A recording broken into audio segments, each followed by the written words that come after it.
NDA के अंदर जीतन राम मांझी और चिराग पासवान के बीच में तू मैं की लड़ाई शुरू हो गई है। दर्शकों, बिहार चुनाव के तारीखों का ऐलान होने ही वाला है।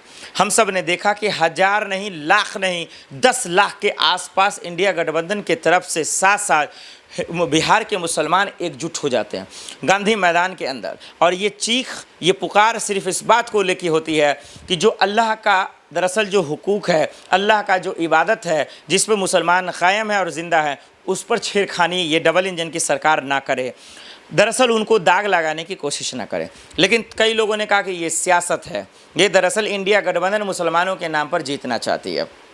चलिए भाई, इन आरोपों को हम पचा लेते हैं, क्योंकि ये तानाशाह सरकार और ये डबल इंजन की सरकार सिर्फ और सिर्फ ताने बाने ही दे सकती है, क्योंकि काम करने की इसकी औकात नहीं है। और ताना और बाना वही देता है जो कमज़ोर होता है। ये सरकार कमज़ोर है, ये मंत्री लाचार है, ये मंत्री बेबस है, सिर्फ इसलिए क्योंकि ये ईमान की लड़ाई नहीं लड़ सकता। ये बेईमान हो चुके हैं अपने बच्चों के लिए, अपने परिवार के लिए और बिहार के लिए। अपने बच्चों को विदेश में पढ़ाएंगे, लेकिन बिहार के बच्चों को सरकारी स्कूल में खिचड़ी खिलाएंगे, पढ़ाएंगे नहीं।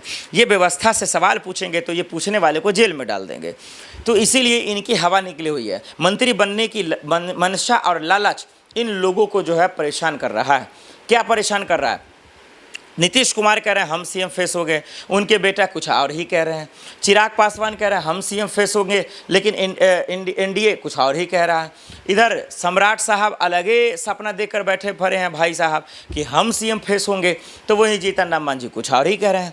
तो ये लड़ाइयाँ, ये नाराज़गी, ये अंतरकला ये बताता है कि एनडीए सरकार बिहार का भला नहीं कर सकता। वो सिर्फ अपने भले के लिए लड़ाई लड़ रहा है। वो अपने सत्ता की लालच, कुर्सी के मलाई खाने के लिए लड़ाइयाँ लड़ रहा है, बिहार के लिए नहीं लड़ रहा।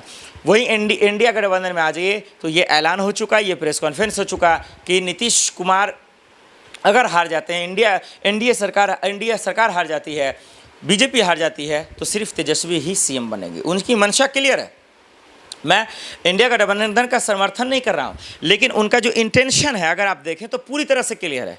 वो क्या है कि बेरोजगारों को रोजगार देना है, महिलाओं को सुरक्षा की महफूजगी देनी है, कानून व्यवस्था जो लाचार और जंगल राज बना हुआ है उसको सुधारना, उसको ठीक करना है। ये जो शराब घोटाले हो रहे हैं, जो जहरीले शराब लोग पीकर मर रहे हैं, उन बच्चों को बचाना है। जो मासूम लोग आज गजेरी नशेरी के आड़ में फंसे पड़े हैं, उनको बचाना है। स्कूल के हालात ठीक करने हैं, कानून व्यवस्था ठीक करना है, अस्पताल के हालात ठीक करना है। पीएमसीएच जाकर अब देख लीजिए। तो इंडिया गठबंधन का मैनिफेस्टो, उनकी मंशा, उनका इंटेंशन, उनका इरादा पूरी तरीके से क्लियर है। लेकिन गंदगी कहाँ है, कचरा कहाँ भरा पड़ा है, वो आप इस बात को लेकर अंदाज़ा लगा सकते हैं। जो कहेंगे हम 1947 में ठीक, माफ़ कीजिए, आने वाले 47 में हम ठीक करेंगे, 20 साल बाद हम तमाम चीज़ें ठीक करेंगे। भाई 5 साल आपको सरकार, जनता ने चुना है, 5 साल में क्या करेंगे वो बताएं ना। तो मोदी जी हों, अमित शाह जी हों, या चिराग पासवान हों, या डबल इंजन की सरकार में तमाम वो लोग मौजूद, या नीतीश कुमार ही क्यों ना हो, वो तमाम मंत्री, वो नेता, वो कार्यकर्ता की ना तो हिम्मत है, ना ही हैसियत है कि बिहार की जनता को जवाब दे सके कि आखिर इतना बिहार में जुल्म क्यों हो रहा है, लोग इतना बेरोजगार क्यों हैं। आज बीपीएससी के छात्र, एसएससी के छात्र आखिर वो क्यों पटना के गांधी मैदान में मौजूद हैं, पुलिस उन पर लाठियां क्यों चला रही है। ये सवाल आज के सत्ता से पूछने पर भी उनको मिर्ची और चुभ रहा है।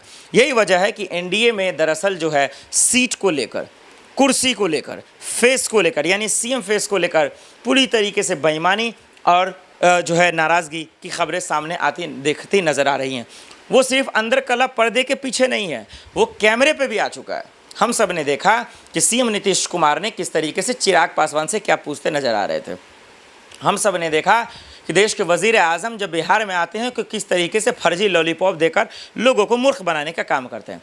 लेकिन मेरा मानना है कि इस बार का चुनाव बहुत अहम चुनाव है, और यही वजह है कि बिहार की जनता के साथ साथ बिहार के लोग, बिहार के युवा, बिहार की लड़कियां, बिहार की महिलाएं ये जानती है कि कौन झूठ बोल रहा है, कौन सच बोल रहा है। वो वोट देने से पहले इस बात का एनालिसिस कर रही हैं कि कौन सच्चा है, कौन झूठा है, कौन लॉलीपॉप देकर लोगों को मूर्ख बनाने का काम कर रहा है, और कौन बिहार के लोगों के साथ सोच रहा है, कौन अपनी कुर्सी के लिए अपने आपस में ही लड़ रहा है, और कौन कुर्सी के लिए वाकई में बिहार के लिए सोच रहा है। आप जनता जनार्दन हैं, आपसे बेहतर फैसला कोई कर नहीं सकता। इसलिए कमेंट कर ज़रूर बताइए कि बिहार चुनाव को लेकर जो तरह तरह की खबरें खबरें आ रही हैं, क्या लोगों को एक नया फंसाने का नैरेटिव सेट हो रहा है? क्या लोग इसमें फंस जाएंगे या नेताओं के इस गंदे जाल से आप लोग बच जाएंगे और बिहार के भविष्य के लिए वोट करेंगे और बेहतर नेता चुनेंगे? इसकी उम्मीद आप लोग करते हैं। कमेंट कर फटाफट बताइए। फॉरवर्ड न्यूज़ देखने के लिए बहुत बहुत शुक्रिया, धन्यवाद।